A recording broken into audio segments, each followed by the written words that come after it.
On a cold October night, 4 friends, Alan, Chris, David, and Sarah, drove through an empty highway. Their car headlights cut through a thick fog. David joked, "Feels like the start of a horror movie." Sarah, uneasy, replied, "Exactly. And horror movies never end well." Alan, the leader, smiled. "This is not a movie. It's our chance to uncover the truth. Fear is only a shadow until we face it." At midnight, they reached the outskirts of the silent village. The air felt heavier, as if gravity itself was stronger here.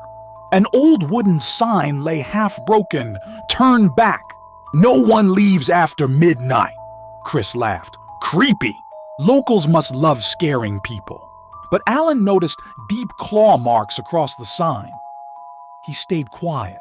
Inside the village, there were no crickets, no owls, only a silence that hurt their ears. Every hut was abandoned, every door open, as if waiting. Their footsteps echoed unnaturally, as though the ground remembered every sound. Sarah whispered, "Why does this place feel alive?" They found shelter in a hut with broken windows. Cobwebs covered the corners, and the air smelled of smoke and ash. Chris lit a lantern, but its flame flickered violently, though there was no wind. Suddenly, in the far corner, they saw a small wooden chair rocking by itself. In the village square stood an ancient stone well.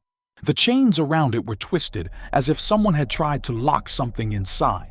A plaque nearby read, "Do not call their names after midnight." David aimed his camera.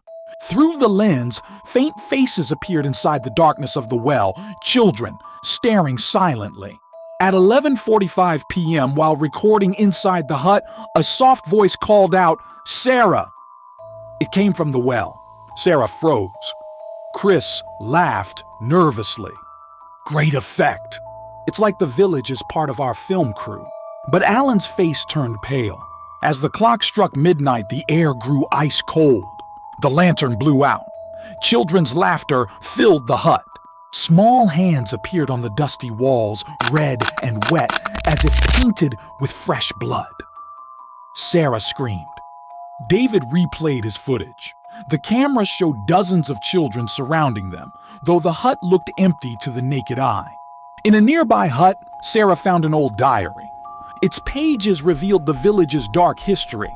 Children were taken from their homes, locked inside underground chambers, and used in rituals. The last entry read, "The fire has come. The children burn. If their names are spoken, they will return."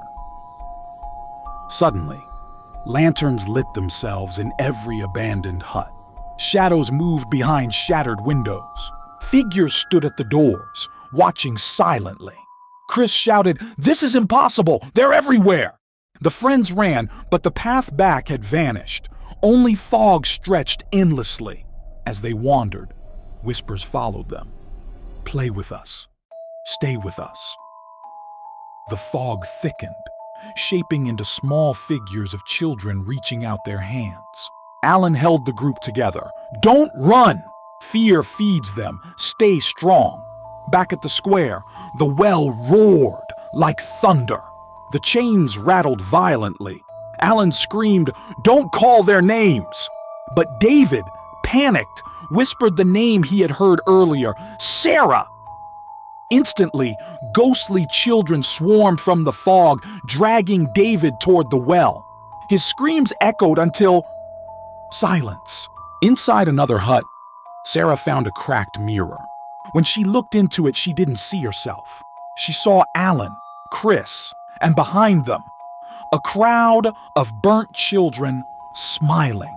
When Chris stepped closer, the reflection of his own face twisted into a grin. Blood poured from the mirror's cracks. The 3 remaining friends tried to flee, but the village kept shifting. Paths looped back, huts rearranged.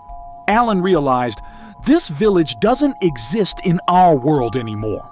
It's a trap, a prison.